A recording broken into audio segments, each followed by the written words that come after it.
deer just jumped out and jumped right over the field.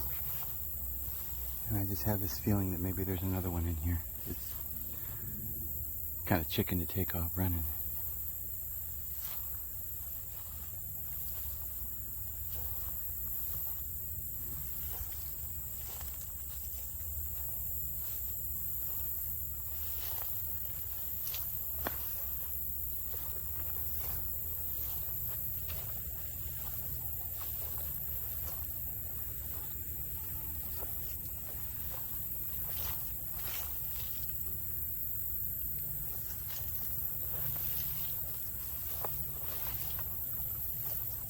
There it is.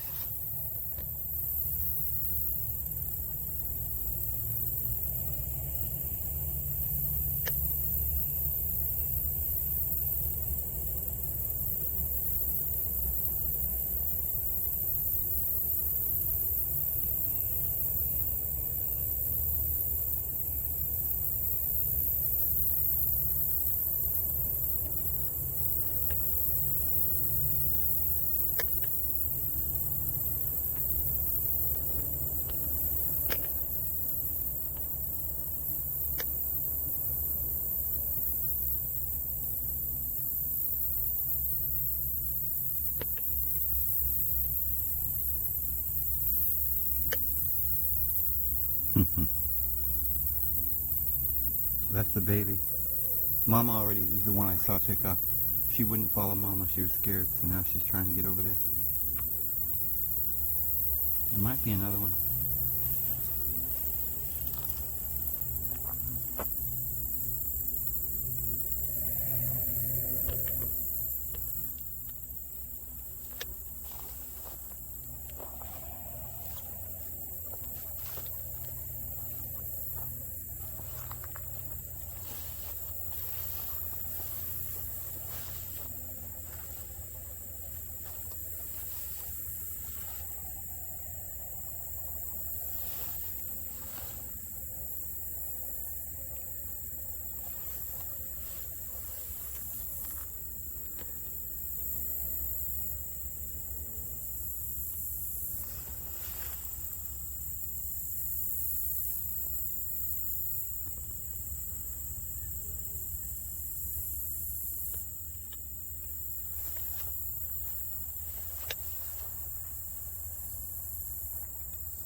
They like the yellow ones.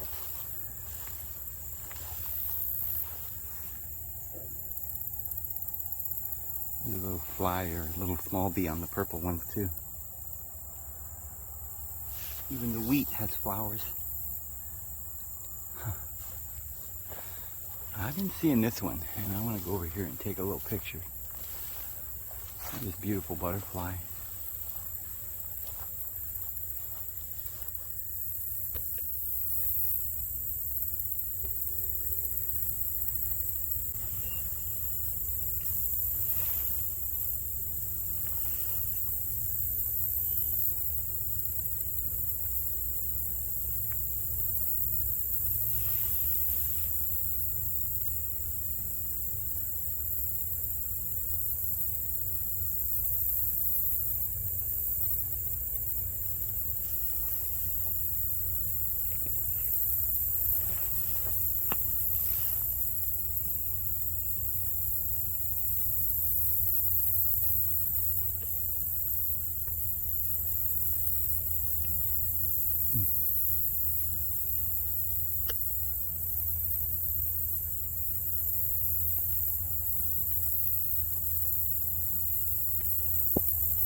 How's the bean crop? Soybeans.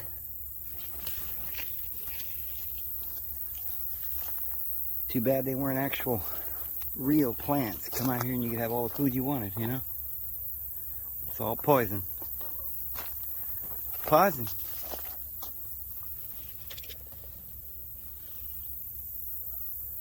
But imagine these deer eat it. They think they're living like kings out here, you know, eating all this food. I wonder if they got enough sense to not eat this genetically modified garbage. I bet they eat it. Probably messing up the deer. We're talking about, oh, I only eat wild game because it's better for me. Well, the wild game, wherever it is in the United States, is just eating genetically modified food everywhere. That's all they eat. They don't even go out here in the foraging anymore. They just go out in the field and eat it.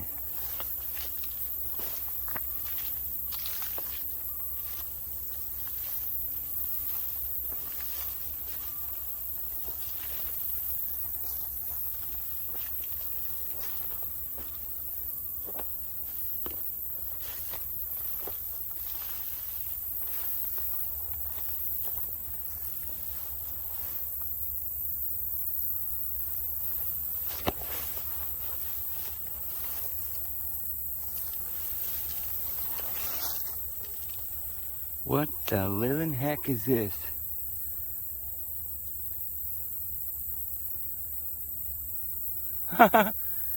What is that? I have never seen any kind of fruit like that. I imagine it's ripe, whatever it is. It's kind of hard. I mean, you know, it's not like a rock, but I mean, it's stiff. It's dry. I don't think it's. Yeah, I have never seen anything like that. What is that? Two of them hanging, and there's no more. Any more of those? Any snacks down here? Huh.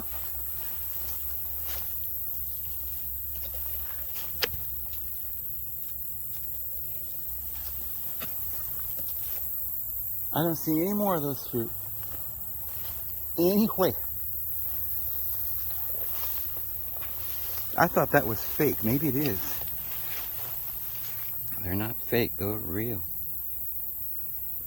Man. Find any more of those? I'm curious. Oh, you see all the pollen on this? Ooh, can you see that? Pollen just going everywhere. And these beautiful berries. I don't know what they are. I think I knew what at one time, but I forgot.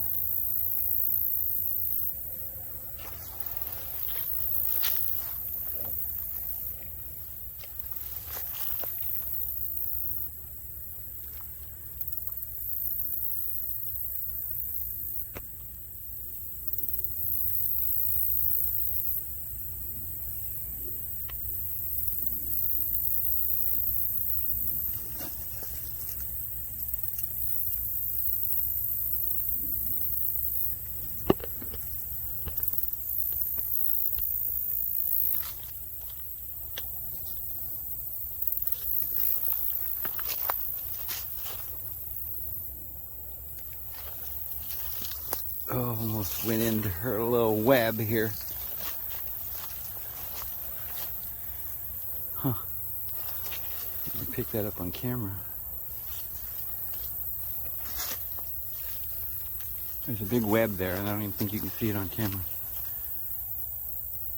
Not sure. I'll have to play it back.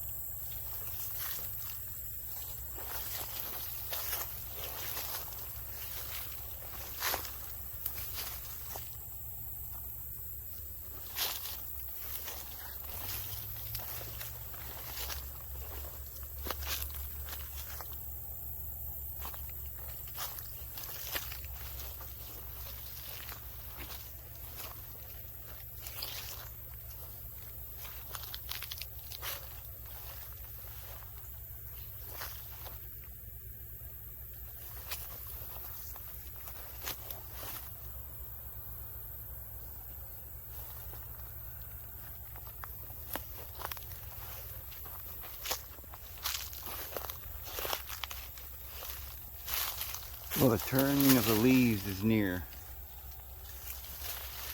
That'll be pretty. Yes, sir, Bob.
Huh.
The water looks pretty clean, actually.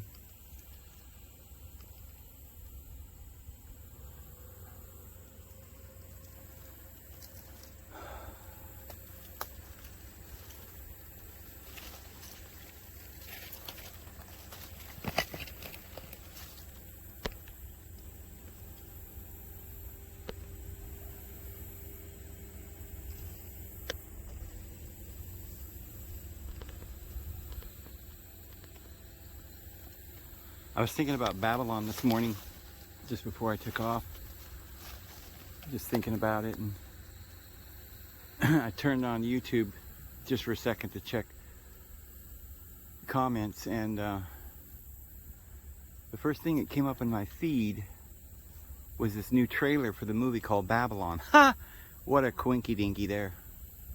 I think I'm going to change it to from syncretism to coinky dinkies. But I watched the trailer. It's got Brad Pitt in it. And oh howdy, they are surely telling us something about the world we live in, about their attitude. Because Brad Pitt, you know, everybody loves him, and you can sympathize because he's good looking, he's fun, throws his cares into the wind, you know, he's just everybody. He's the Joker, he's you, he's the fool. And he's a rich, funny, good-looking fool, so you kind of identify with him, and he's living it up in Babylon, you know. It's like Sin City or something all over the world. I don't know. They create, a place where they can just do whatever they want and live it up and have fun. And at the end of the trailer, I thought something was very interesting, very telling. See, they know what they're doing when they make these videos. They know the plot. They make a script. They're trying to indoctrinate us and program us to just let go and let the world and the devil take over. Because at the end, this woman, I guess like a prostitute-looking woman, I don't know the characters very well and stuff. There's a couple of actors that are in the movie that I don't even recognize, but right now, this big old dragonfly just flew on my camera, but it's on this side of the camera, so you guys can't see it. Staring me right in the face. My nose is looking right directly at it. It is beautiful, but I can't show you because he's on the other side of the camera. That's crazy. There's that one. Anyway, this prostitute, she's like, kind of like, I'm gonna live it up and I can do anything and I am queen. I am no widow. I shall not see sorrow. And she basically, that's what the Bible, the words the Bible uses, because she kind of uses some alternative words, and then she goes, who wants to see me wrestle a snake or fight a snake? And Brad Pitt looks at her with his bottle of whiskey, and he smiles with that smile, that little sly looking, grin, and he's like, yeah, I'll finance that, and he puts his bottle in the air. So it's like the financiers. You can't blame them. They're having fun, guys. Come on, you can join in the fun too. Join in the party. You can go to Babylon or Hollywood or Las Vegas, Sin City, wherever this place is, and you can get all the sex you want and all the money and power and greed and just live it up and partay, just like us. See, that's the real lie, is you can't really. You can sell yourself to the devil, but all you're going to get is raped, pillaged, beaten down, right? They're going to have all the fun. They're luring you in. See, they get you to do something wrong, let down your defenses and join the crowd of the partay, and then you get thrown in the circle while everybody, has a turn at you. They're lying, friends. This world about to go down. And that's their last party. And maybe that little movie that they're coming out with Brad Pitt and the big Babylon and all that is their way of saying, yeah, we're going to have one last big party. It's kind of like what they call The Purge. They had that movie, The Purge. I heard that they're having kind of like The Purge in, where is it? They've made laws, basically, that you can't arrest criminals. But Christians, they're militants, and they've got to be put in prison and tortured. They literally torture you in jail, put you in solitary confinement just for no reason. Harass you on the street, whatever. This is what it's coming down to, guys. We're not, speaking, symbolism here. This is what it's literally come down to. And there is that one interpretation of all parables that is literal, and then the other part is spiritual. But I'll tell you what, the devil's going to make sure that the literal part is all fulfilled here, right before your eyes. Well, let's go back. My dogs are sitting in the truck, and it's kind of hot out, and I didn't want them to come out through here. So I got to run back and catch them before they get too hot and sweaty. And turn around. I'm up on this log right here. And I'm kind of teetering on this thing, so got to be careful.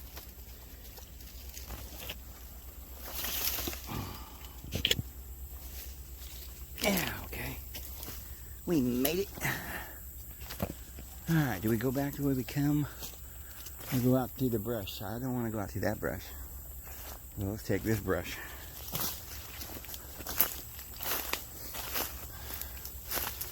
So,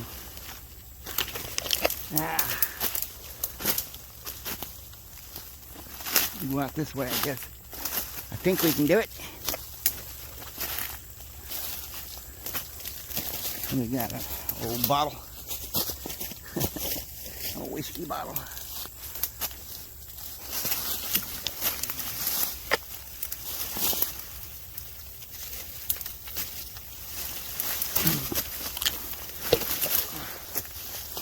Yeah. Alright. Go back to the truck and go over there where we usually go and take a nice little walk.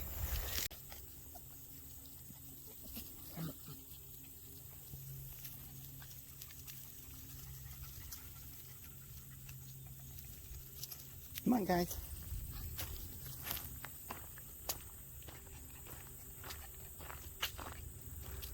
Yeah. Babylon.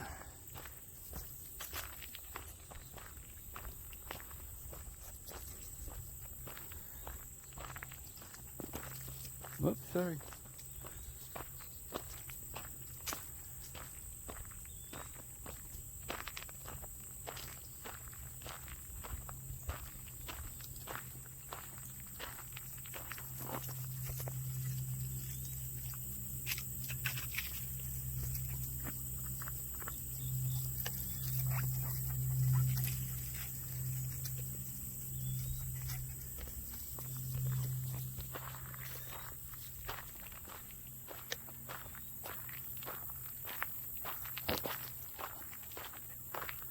Yeah, the world, I don't think they really understand.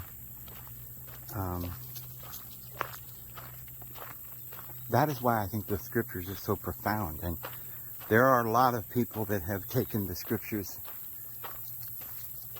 or dismissed them and saying they were just, well, various things. One, they say, well, they're just the same stories. They're stolen. They came from Babylon and Samaria, Egypt.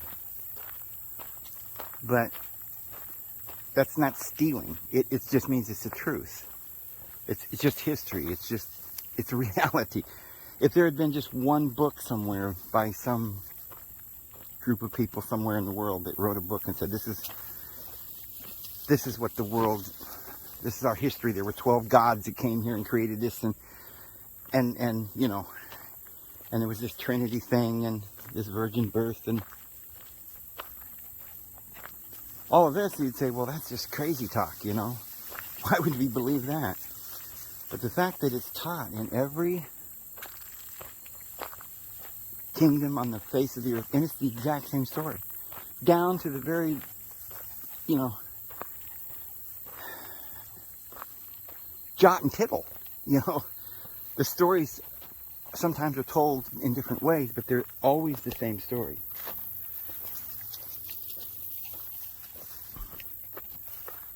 You know, always the same exact story.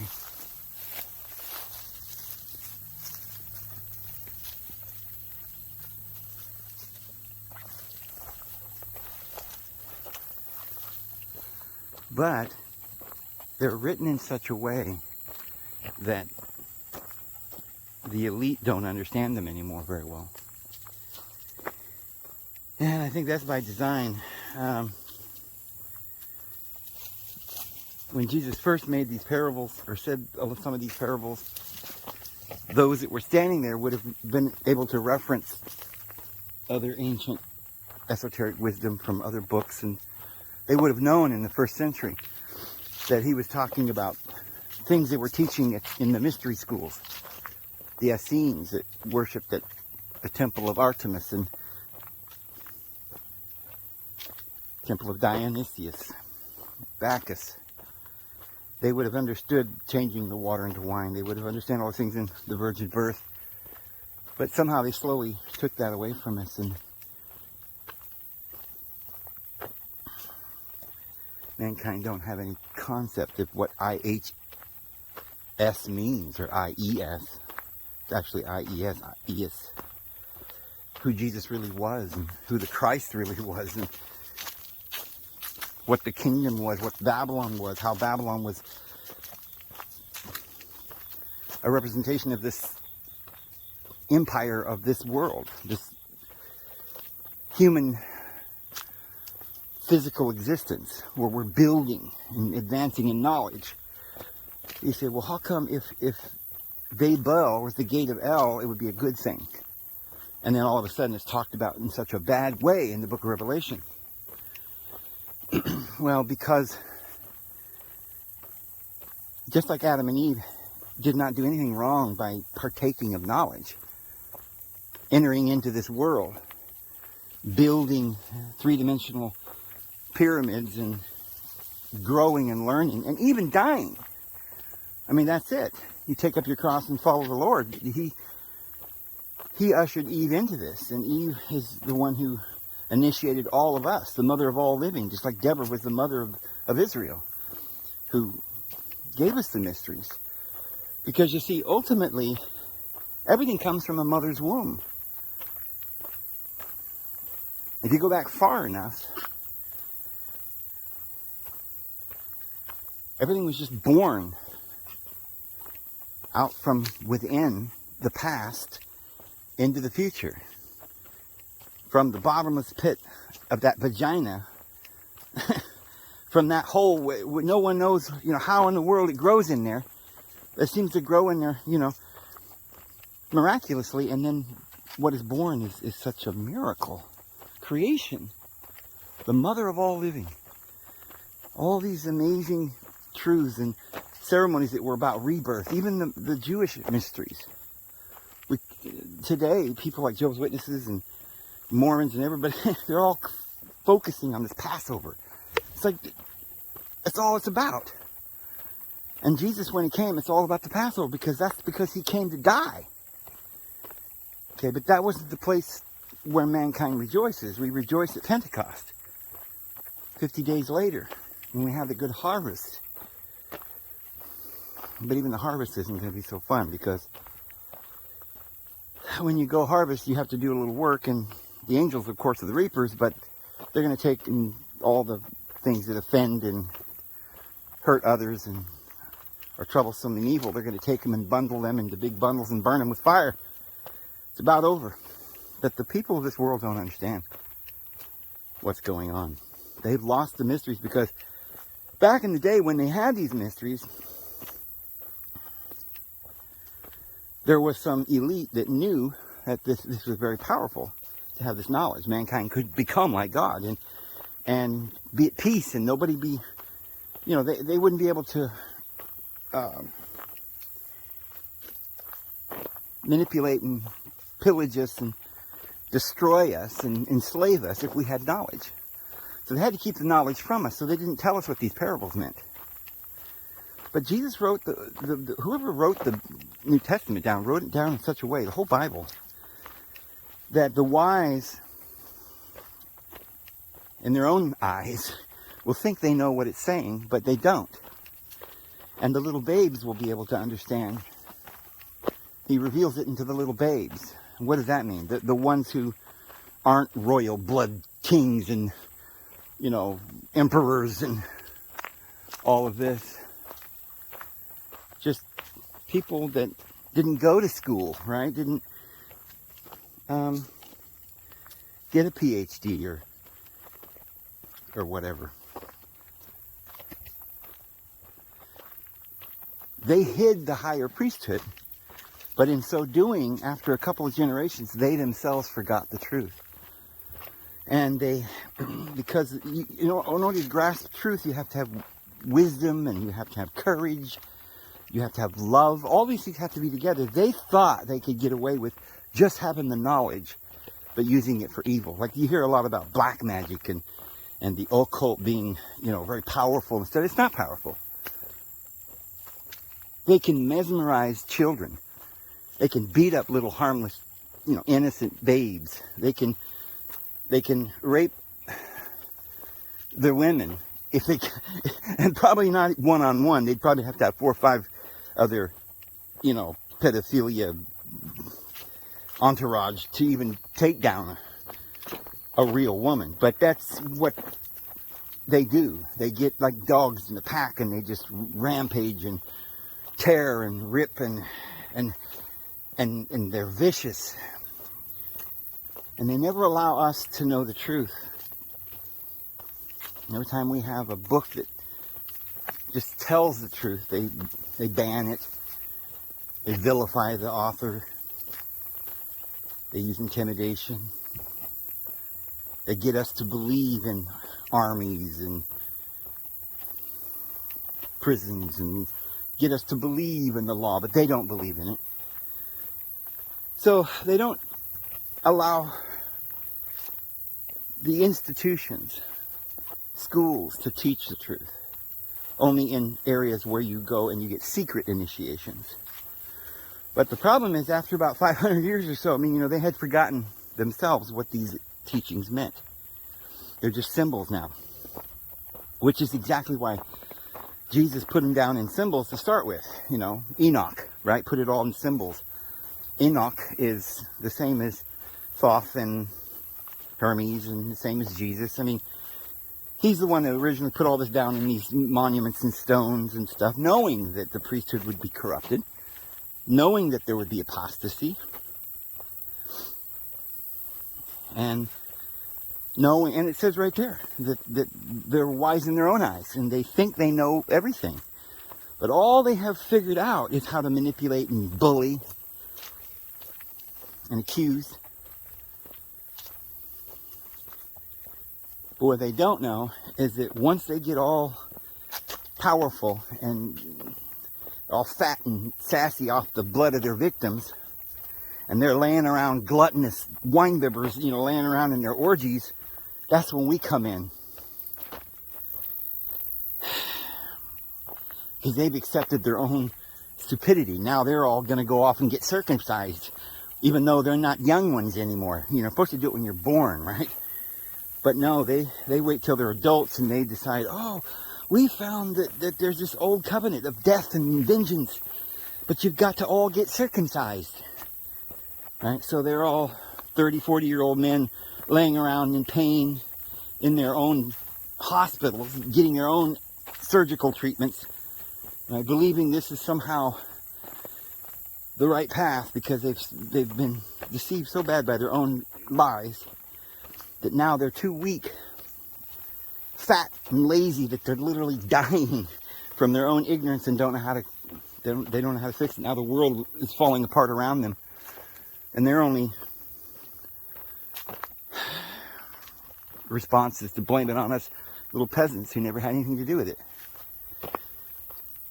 So, that's why I say that movie of Babylon, that trailer I watched, kind of expresses it pretty well, because they kind of realize now time's about up, and they realize that they've forgotten everything, and they're desperately, they got CERN and all these scientists, and they're desperately, people like Elon Musk are sitting around trying to figure out. They got all their best trying to understand what it is to become like God before Jesus comes again.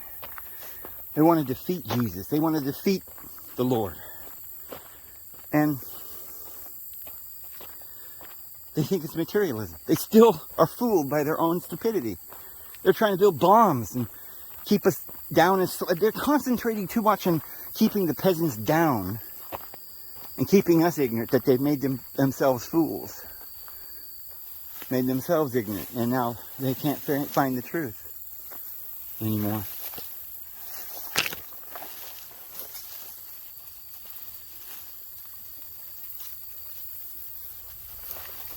So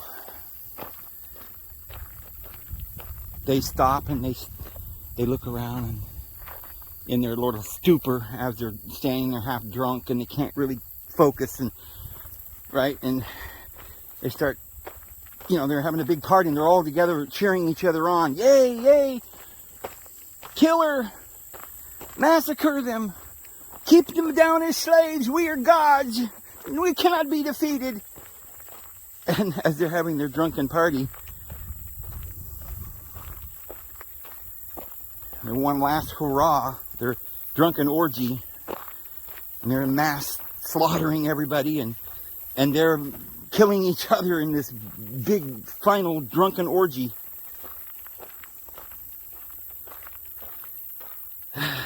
That is when the Christ is born in us. And, just like the story of Herod, he went out, we've got to kill all the babies because we can't allow this child that's going to be born. We know it's prophecy, and we don't know how to equal this child. We can't,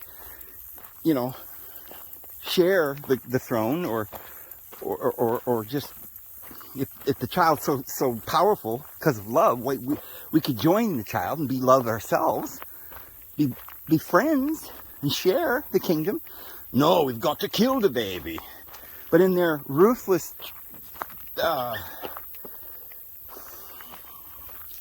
fear of this child, they're mad that the child may actually take away their orgies and their fun and their power and their... So they go and they try to kill this baby so they can continue to have power, but their power only exists because of their ruthless, evil nature, their lust. Their power is lust. Material strength, armies and weapons. That's all they know how to do. They're very good at making weapons.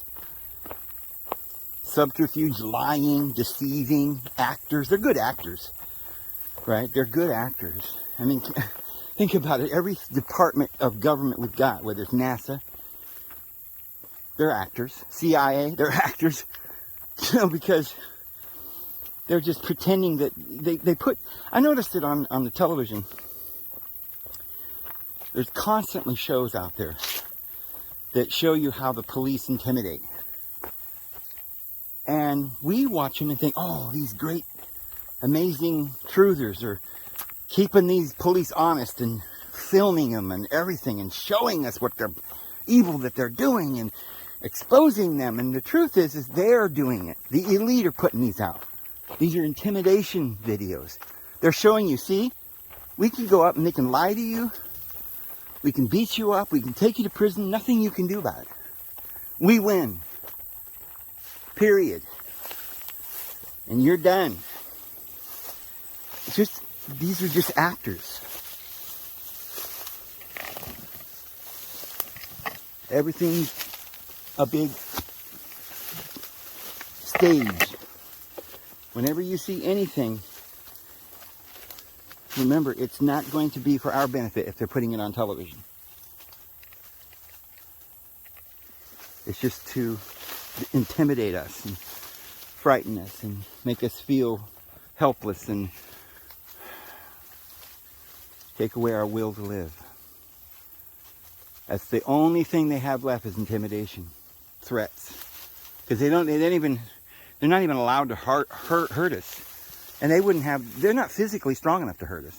Most of these weirdos they don't go, they're just sitting on their computers at home, getting fat and eating all their poisons that they're trying to get us to eat. But no, the smart individuals, the children of the Lord, who are the babes that he's revealing these truths, we're all running out and eating organic and learning about the truth. And now I think they're going to be coming after us and monitoring us and listening in on our conversations. I think one of the reasons is they want to know what we know. Because they're beginning to understand that they don't have the actual answers. They don't know the truth. They're like, wait a minute, where'd Jesus go? Did we win? And they're like, I'm kind of suspicious. Because they know Jesus isn't going to lose. They're like, uh-oh, what did we do wrong? You know, man, let's go film these little innocent children and find out what the Lord's telling them, right? Because they're getting kind of scared now because they know that their party's about up. Party's about up.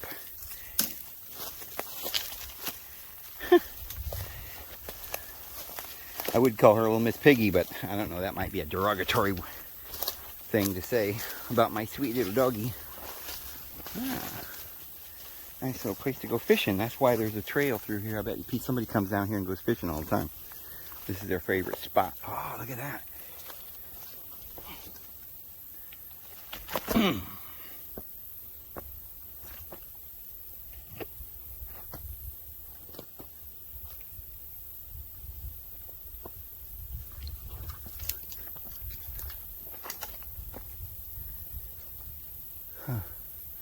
This is really cool. Yeah. Get puppies. What, you scared? Were you scared?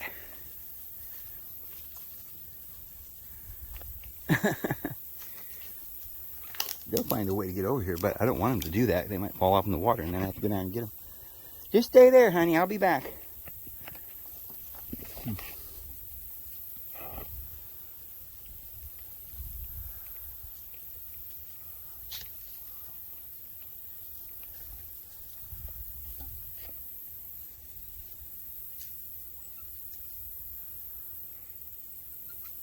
Okay, I'll come. I'm coming.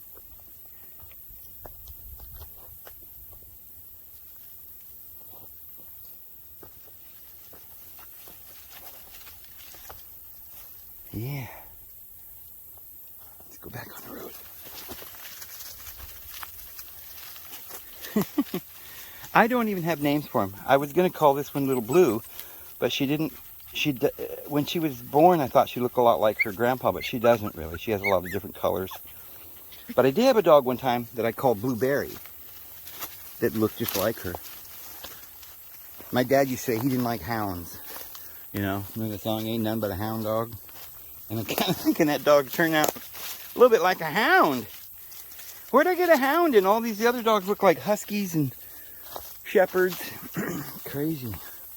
So I don't know. I think I might call her Blueberry. And the other one looks like a little piggy. Little black one. I don't know what to call her yet. I called her Fluffy too. Might call her Fluffy. And this one, I got little brown eyelashes or eyebrows. Little brown feet. She's kind of pretty. She got some little white toes. And she's going to be kind of fluffy too. Shaggy. Might call her Shaggy. Shaggy, Fluffy, and Blueberry. That might just stick.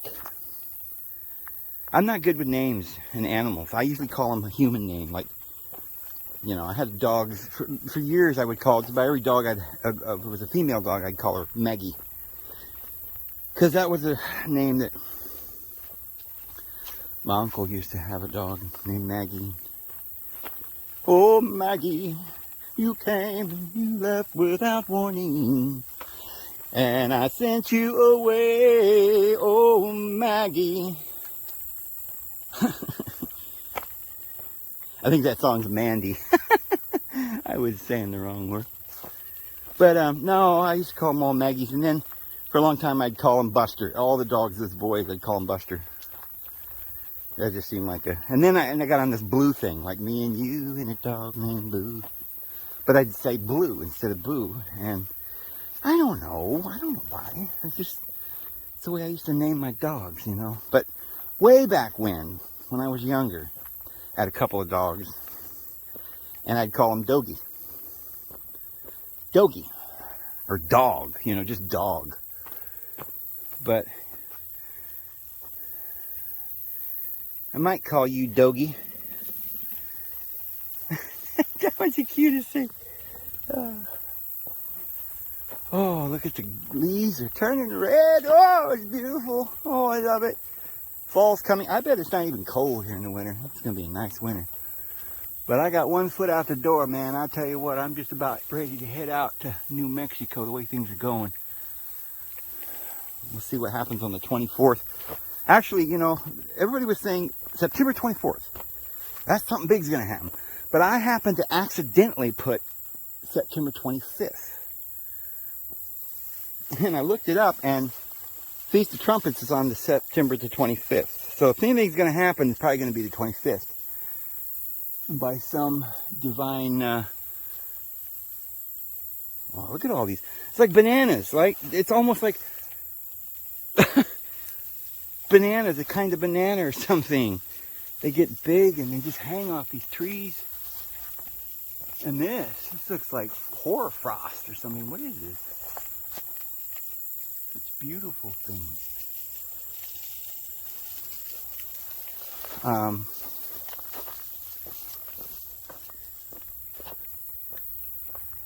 Yeah.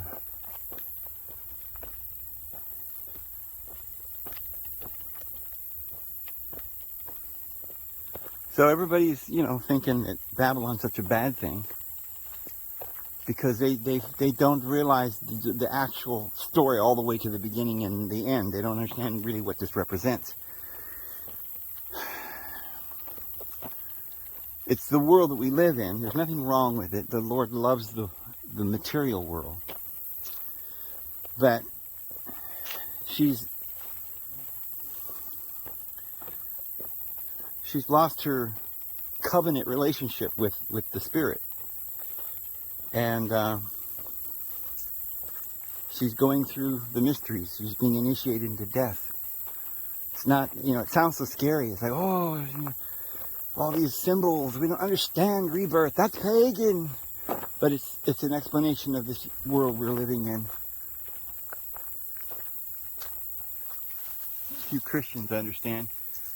And so what happens is the bad people, they think, oh, ha, ha, ha. Like Aleister Crowley, he's like, oh, you don't understand. There's more than one God. We're just telling you peasants that there's only one God, but you don't realize it. You're worshiping the devil. Ha, ha, ha. But we worship Lucifer, see. People have been asking me, well, if the Lucifer's the good deity, then why are all the bad people worshiping him? See, they think they're so smart. Because we don't know that Lucifer is actually the good guy. See?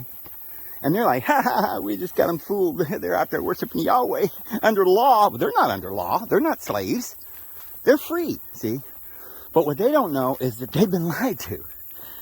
See? Because originally, the mysteries, that's what it meant. Lucifer was free.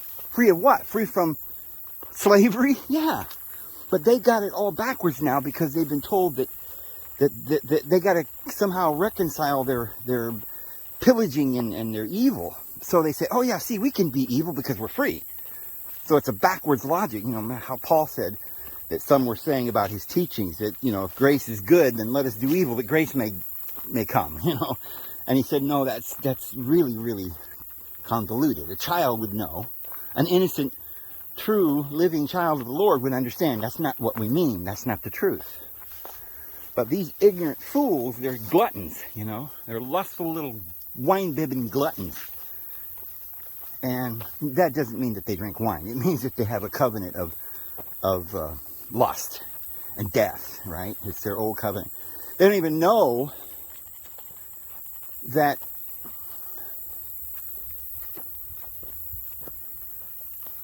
they're mixed up.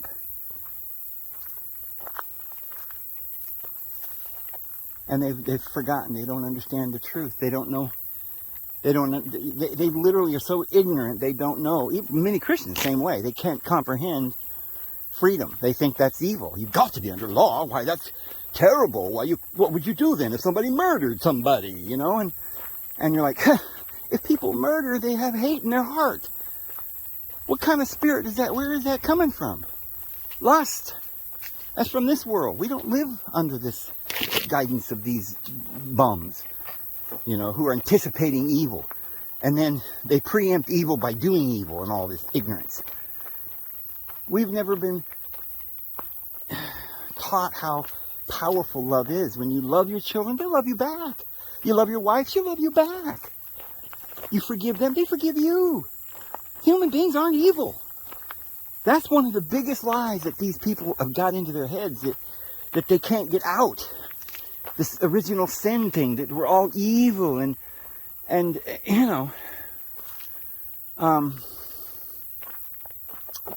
wonder what would be in here. When I see a trail, I think, maybe there's something, a good spot to go fishing there or something. See, they just can't comprehend the simplest of things because their foundational truths are so wrong. Their foundational truth is that we're all evil. And since we're all evil, we might as well take advantage of it. You fools! We're going to rape and pillage your women. Oops, sorry, honey. Oh, sorry.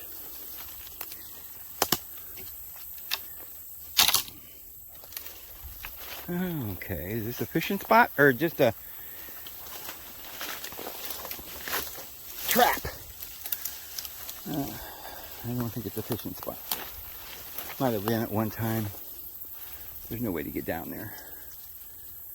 You have to cast out a ways anyway because there's no deep water here. You have to go out 60 feet or so before you can drop down. Yeah, so they're wrong on their basic reality. They don't know that human beings are good. We don't need to be under law.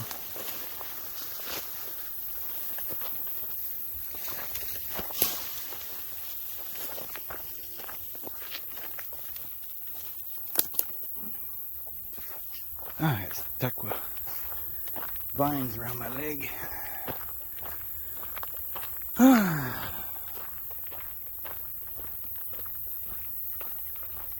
So I actually think they're stumped. They just don't understand. I'm like, wait a minute.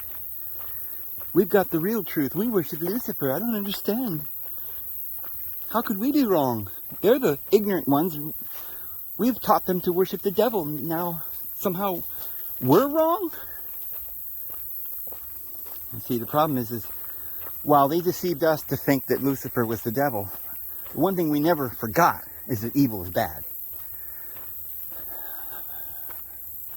They were told that witches are bad. See? They were told that they worship the devil. So now they go out and dress up like witches, thinking they're doing evil and rejoicing in evil. See, if you're going to go out and become, I know a lot of people are saying, oh, I'm a witch. Guys, be careful. There's nothing wrong with being a witch if you really know what you're doing. It just means a wise person. But if you're going to run around doing something that you don't understand, you've seen in all the movies the little evil witches with the wart on her nose and she's evil, and you want to be like that because you don't really understand what a witch is.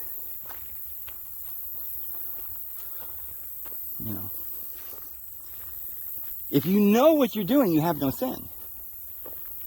But if you do not know, like these people running around acting and pretending to be warlocks and vampires and things and zombies, and they don't know what they're doing. I think it's definitely this understanding that we're talking about. We called it syncretism. I don't know if that's the word I would have ever used, but you could use. I just teach esoteric wisdom. That's the way I always have said it. The inner meaning to the scriptures.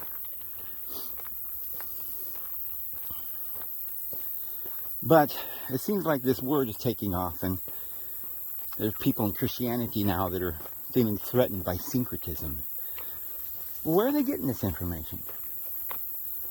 There's only a very few people that have ever even spoken of these things, and some of them were decent, good people, but they didn't have a full knowledge of it, because this knowledge is being revealed to the saints right now, so that we can open our eyes and see Christ and recognize Him. But it's not going to happen until it's time. So the fact that we're awakening now proves that it's almost over. And all we have to do is sit up here in this upper room for a little while longer until the Holy Spirit will come down and shake the present world to its foundations. And there'll be flames of fire upon our head. I said in some videos a while back that this idea of a twin flame, I didn't think it was what I think they were misapplying it and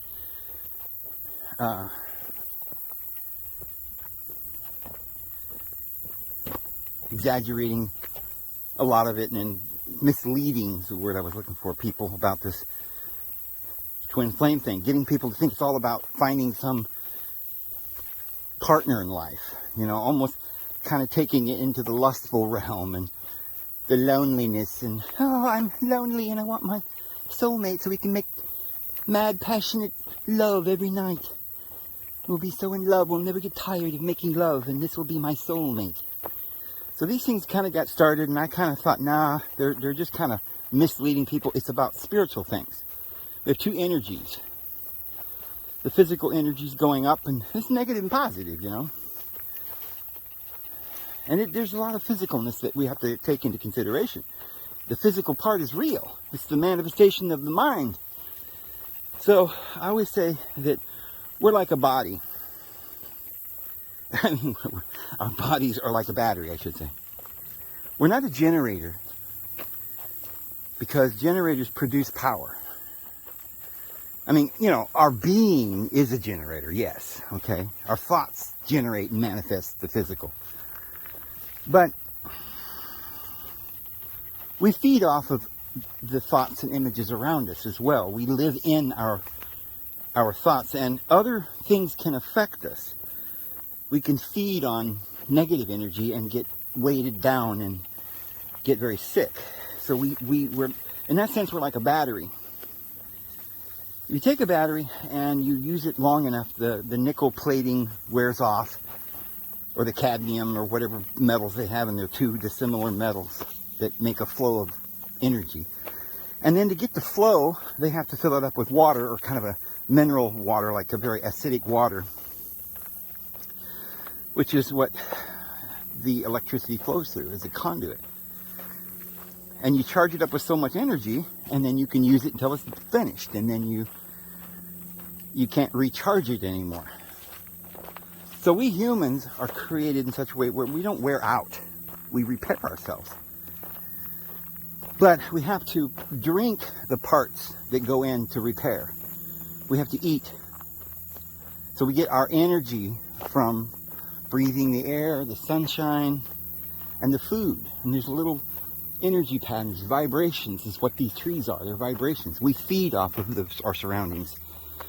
But if we stop taking potassium, the minerals, the mineral water, healthy food, soluble fiber, if those things are missing, and on top of that you put in a bunch of poisons, then you wear out the battery. You're not going to be able to retain the energy, the life force. You're going to start dying. A better illustration is the river. If the water stops flowing, the trees die. And after that, that's not the worst part. After the trees and the vegetation all die,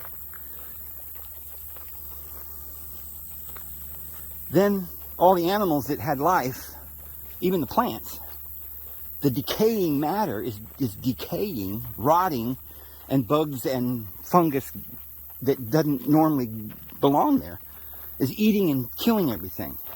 The flies and the maggots and everything. They come in to mop it up. So by the time you have cancer, you've already been dried up for a while. You're just a dead carcass.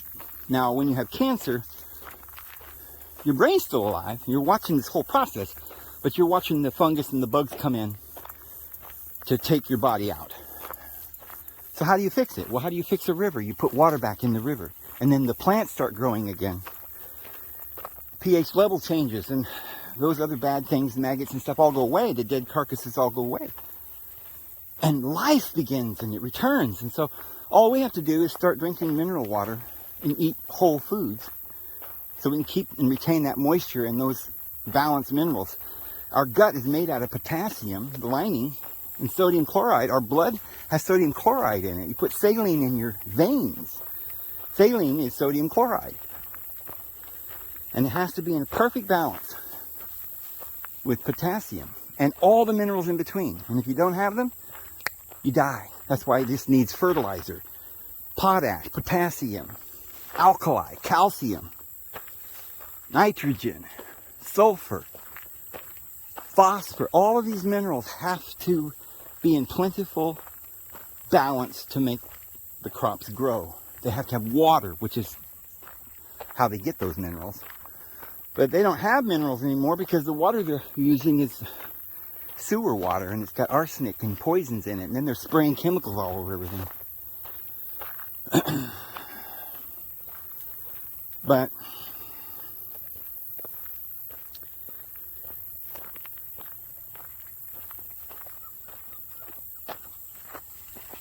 come on. Ah, you're getting hot? Yeah, it's a kind of a hot day, isn't it?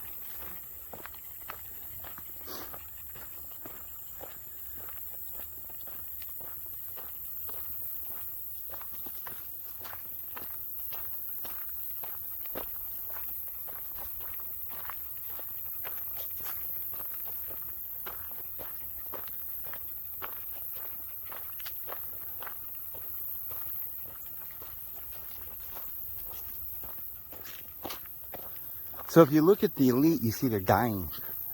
The queen just died. She was 90 or something, 90 something. They're not special. And they go and they get the best advice from the hospitals, and you don't see them getting too many surgeries because they know that's not a good thing. They try to eat healthy because they're learning from us, trying to learn old truths, but they're just kind of stuck between opinions. They can't really grasp the truth very well because they would have to admit that they have been wrong, that this entire society is lies, and you know, if they once they figured that out, if they admitted it to themselves that the doctors were lying and went and found a naturopath and started eating right, they'd have to admit that they're ruling over an evil kingdom. Their conscience would hurt too bad. They can't allow their minds to hear the truth or understand the truth. So they're only living 90. Some of them die. I mean, you know, a lot of these people die of suicide. They're so depressed. A lot of the movie stars probably killed. They're probably murdered because they didn't want to hurt the children anymore, you know. Kind of started to wake up and they had to get rid of them. I noticed Katy Perry. I don't know if it was a late one of her latest pictures or something. But the picture I saw of Katy Perry was she's got real short hair, like a man. And I thought, oh, you know, because that other singer was doing that for a while. Oh, was sticking her tongue out, right? That like the devil, right? See, they're using the same symbols, right? Because this Baphomet's got breasts like a woman and male genitalia, and they think, oh, well, that must mean we're supposed to be some sort of zombies and transgenders. They don't understand the symbols. They've lost it. There's nothing to do with changing a boy into a girl or anything like that. It has to do with the spiritual, feminine, the wedding of the physical world with the spiritual, and they don't understand it. So it's the same thing with this whole twin flame thing. It's basically about the two energies, the positive and the negative. We have to understand that. But we can't fall prey to these lies that they have, this black magic. They believe that somehow or another, what that really means is that we have to literally deform our bodies and sacrifice animals, and you know,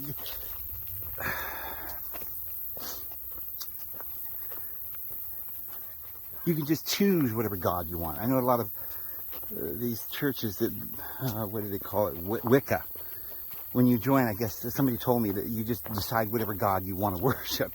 It's just like a smorgasbord, and you just choose who you want to honor, or something like somehow they're all just equal deities that are real beings, and just like idolatry.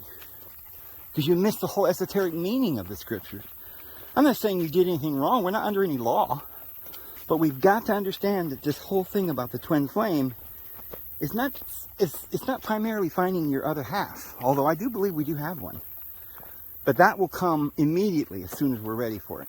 As soon as we stop lusting for it. As soon as we feel complete within ourselves. Because in order to meet your soulmate, you've got to be at the place where you can give a lot of love. You know, where you're flowing out from within yourself. Because it's the other half is searching for fulfillment. And the only way you ever find that fulfillment is when you learn to let go. You learn the principle of the I am.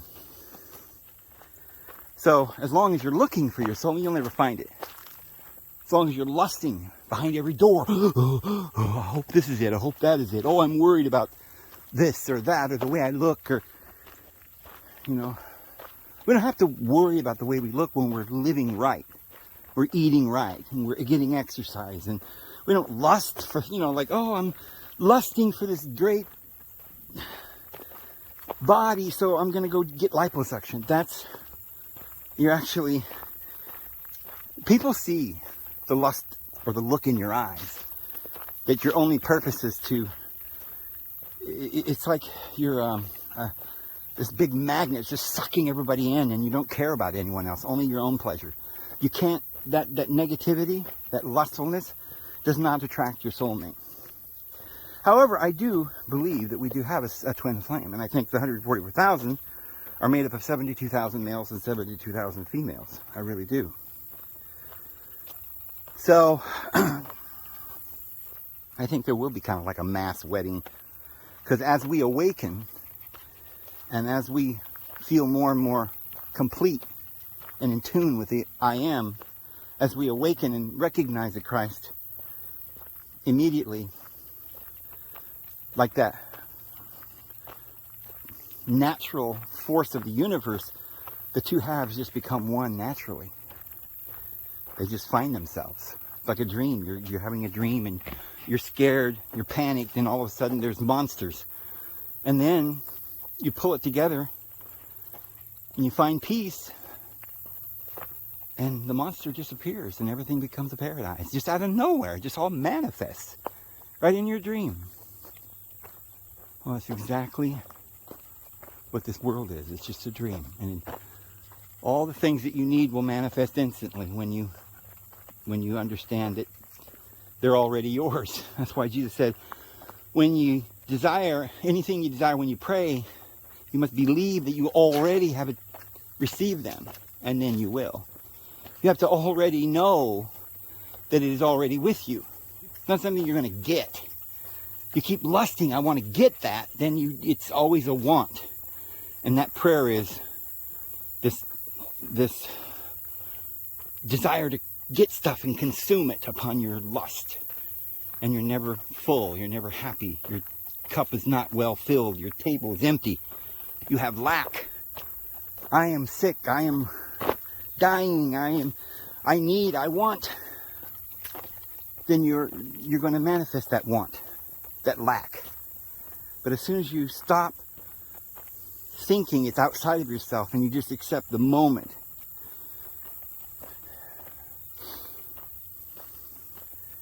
you know, we came into the world without knowledge. That's why we partook of it, that we might grow in knowledge and grace. And at first, it deceived us. And it took us by surprise. But Jesus stood along the shore and reached out his hand. And the smart ones took his hand and lifted us back up so we could walk on the water. And that's all you got to do is relax and let Jesus take you. Just relax and open your eyes and recognize you're standing right there with you.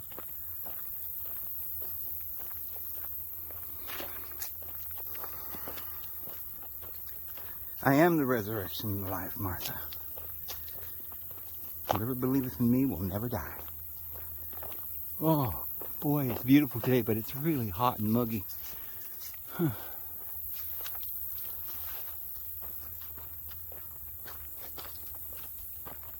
Well, anyway, I'm back at the truck. I'm going to go ahead and go, guys. We'll see you tomorrow. Lord bless you.